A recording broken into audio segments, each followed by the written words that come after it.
இவ்வளோ பேசுகிறீங்களே, நீங்கள் வந்து உங்கள் ரிட்டைர்மெண்ட் சேவ் பண்ணிட்டீங்க. கோடி கணக்காக சேவ் பண்ணால் சொல்கிறீங்க. நீங்கள் உங்களுக்கு பணக்காரனா ஆசையே இல்லையா? இஎம்ஐலேயே உங்கள் வாழ்க்கையை முடிச்சிட போகிறீங்களா? உங்கள் ரிட்டைர்மெண்ட் லைஃப் என்ன உங்கள் பசங்களை நம்பி தான் இருக்க போகிறீங்களா? உங்களுக்கு வாங்கும்போது தான் அவ்வளோதான் இருக்கும், ஆனால் திருப்பி கொடுக்கும்போது வழி தெரியும்.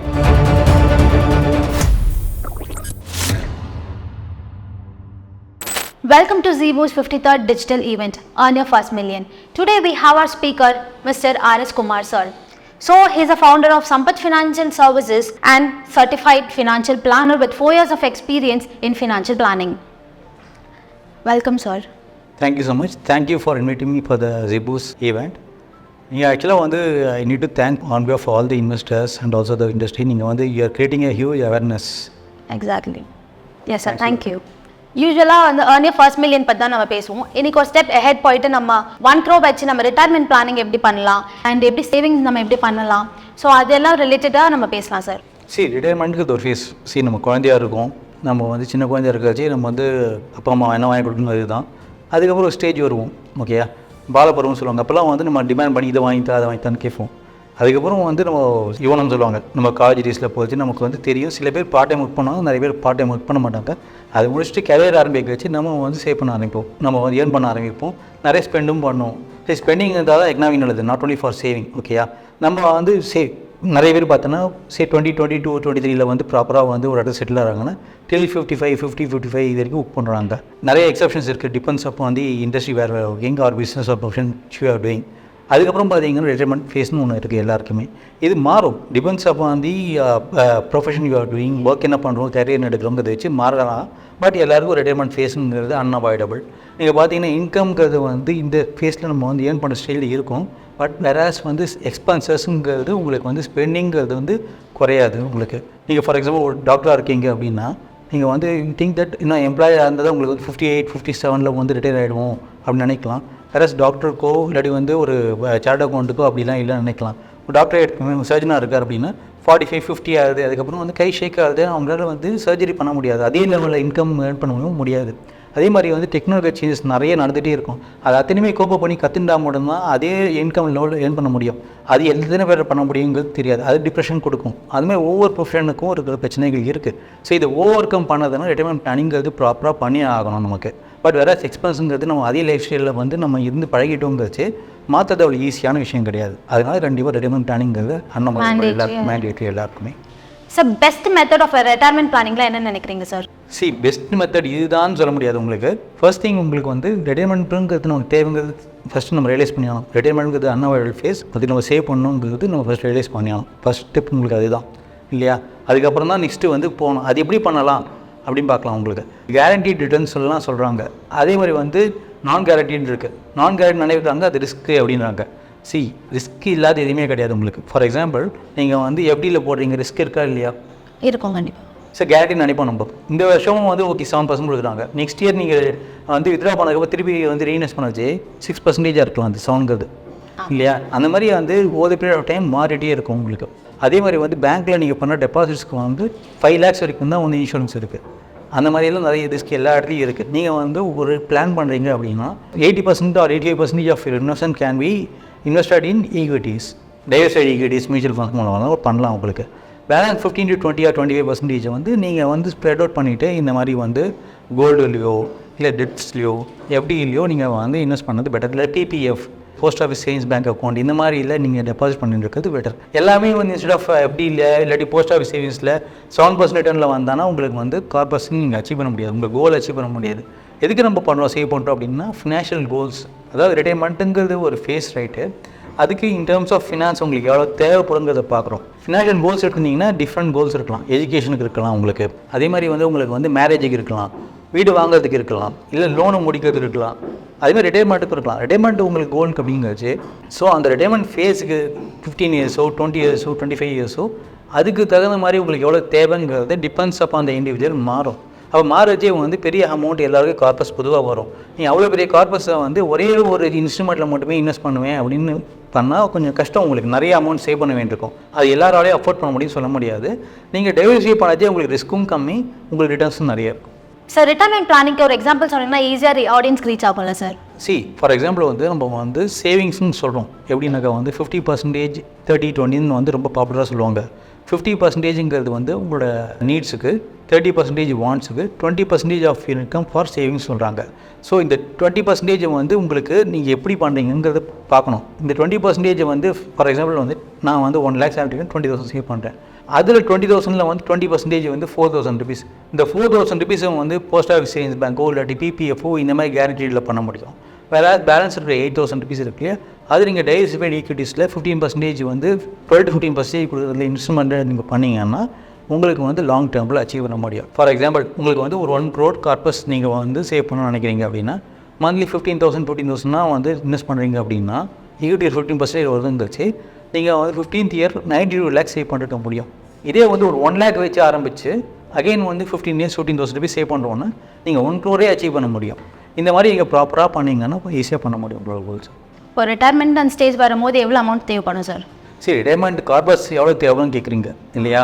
இது வந்து ரொம்ப ஜென்ரிக்காக இருக்கும். ஆக்சுவலாக வந்து ஸ்பெசிஃபிக்காக தான் சொல்லியாகணும். ஒவ்வொருத்தருக்கும் ஒவ்வொரு மாறும். அது அவரோட ஏஜ் எவ்வளவு, ஒரு இன்கம் எவ்வளோ ஸ்பெண்ட் பண்ணுறாங்க, எவ்வளோ இன்கம் கெப்பாசிட்டி எவ்வளவு, மந்த் ஆன் மந்த் ஸ்பெண்டிங் எது என்ன எவ்வளவு, லைஃப் ஸ்டைல் எப்படி இருக்குது, இது எல்லாமே இருக்குது. லைஃப் எக்ஸ்பெக்டன்சின்னு இருக்குது, போஸ்ட் ரிட்டைர்மெண்ட் பீரியட் எவ்வளோ இருக்குது. இதெல்லாம் இவ்வளோ நான் பேச வேணாம் அவசியம் இல்லை. நீங்கள் ஜஸ்ட்டு வந்து உங்களே எக்ஸாம்பிள் எடுத்துப்போமே, நீங்கள் இன்னும் எத்தனை வருஷம் வேலை பார்ப்பீங்க? 20 years. 20 வருஷம். சரி, மாதம் இப்போ நீங்கள் எவ்வளோ மாதம் வந்து உங்களுக்கு செலவு இருக்கும்? மாதம் செலவு ஒரு 30,000 ரூபாய். 30,000 rupees. ஒரு 6% எவ்வளோ ஏற்றோன்னு வச்சுக்கோமே, பணம் வைக்கணும்னு வச்சுட்டாலுமே. இதே வந்து ஒரு 20 years கழிச்சு இன்றைக்கி வந்து ஒரு மாதம் 30,000 தேவைப்படுதுங்கிறது 20 years கழிச்சு உங்களுக்கு வந்து மாதம் 96,000 தேவைப்படும் உங்களுக்கு. சரிங்களா? அதே மாதிரி 96,000 rupees ஒரு மாதம் தேவைப்படுது அப்படின்னா உங்கள் போஸ்ட் ரிட்டைர்மெண்ட் எத்தனை வருஷம் இருப்பீங்க? ஒரு 30 years ரிட்டைர்மெண்ட் லைஃப்ன்றது. அப்போ அந்த 30 வருஷத்துக்கு எவ்வளோன்னு தெரிஞ்சுக்கணும் உங்களுக்கு. சரிங்களா? நீங்கள் வந்து ஒரு கார்பஸ் சேவ் பண்ணுறீங்க அப்படின்னா ரிட்டைர்மெண்ட்டுக்கு அந்த அமௌண்ட்டை வந்துட்டு அப்படியே சும்மா ஒரு ஜாடியில் போட்டு வைக்க மாட்டீங்க. அதையும் நீங்கள் பேங்க்லேயோ இல்லை வந்து போஸ்ட் ஆஃபீஸ்லேயோ போட்டு வைப்பீங்க. அதுவும் ஒரு ரிட்டர்ன் கொடுக்கும் உங்களுக்கு. 8% வச்சுக்கோமே. அப்போ வந்து உங்களுக்கு எவ்வளோன்னு தெரியணும். ஓவர் அண்ட் அபோவ் உங்களுக்கு ரியல் ரேட் ஆஃப் ரிட்டர்ன் சொல்லுவாங்க. இன்ஃப்ளேஷன் மீறி உங்களுக்கு ரிட்டர்ன்ஸ் எடுக்கணும்.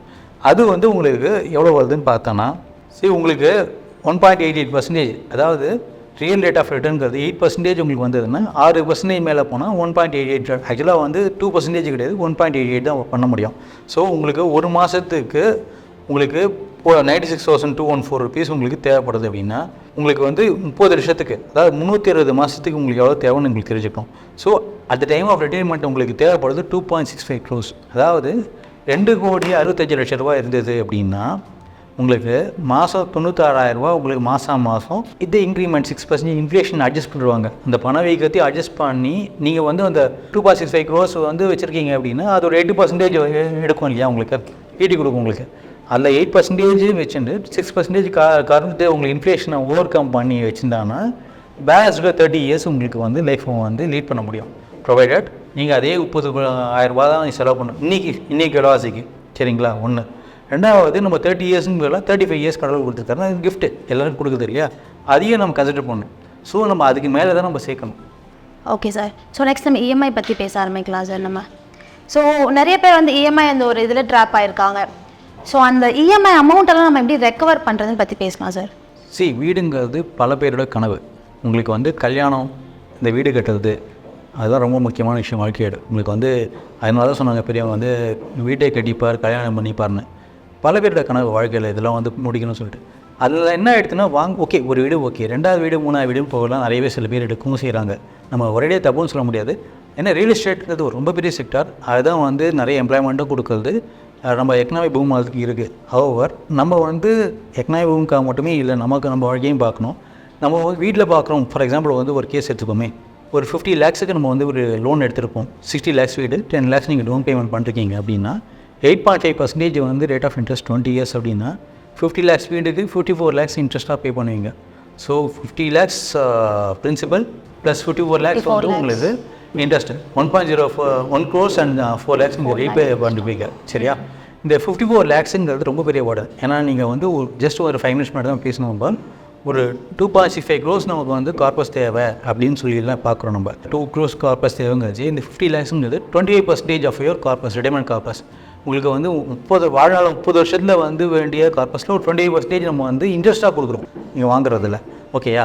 ஸோ இந்த 54 lakhsங்கிறது வந்து மனசு யோசிச்சு பார்த்தீங்கன்னா அதிகமாக தான் தெரியும் நமக்கு வாழ்நாள் பெரிய அமௌண்ட் தான். இதை எப்படி ஓவர் கம் பண்ணலாம்? வீடு வாங்கணும் இல்லையா, வாங்காத இருக்க முடியாது.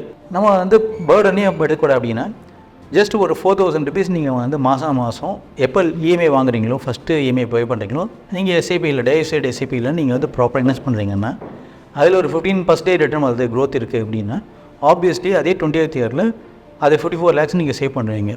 It amounts to you are recover the EMI amount. Okay. So இந்த மாதிரி உங்களுக்கு வந்து அந்த பர்டனை கொஞ்சம் குறைச்சிக்கலாம். இது எஸ்ஐபி மூலமாக பண்ண முடியுமா சார்? எஸ்ஐபி வச்சு நீங்கள் பண்ணுறீங்கன்னா நீங்கள் ப்ராப்பரான உங்களுக்கு வந்து எவ்வளோ தேவை அப்படிங்கிறது பார்க்கணும். நீங்கள் என்ன உங்களுக்கு வந்து எவ்வளோ இன்ட்ரெஸ்ட் போகும் இத்தனை வருஷத்தில் அப்படின்னு தெரிஞ்சுட்டு எஸ்ஐபியில் வந்து 12 to 15% வர இன்ட்ரெஸ்ட் ரிட்டர்ன் கொடுக்குற ஸ்கீம்ஸாக நீங்கள் கரெக்டாக செலக்ட் பண்ணிவிட்டு மாதம் நீங்கள் வந்து எவ்வளோ போட்டால் அந்த இஎம்ஐ அமௌண்ட் எடுக்க முடியுங்கிறது தெரிஞ்சுட்டு நீங்கள் ப்ராப்பராக பிளான் பண்ணி கண்டினியூஸாக நீங்கள் ரெகுலராக இன்வெஸ்ட் பண்ணிட்டே வந்தீங்கன்னா நீங்கள் சேவ் பண்ண முடியும். ஓகே.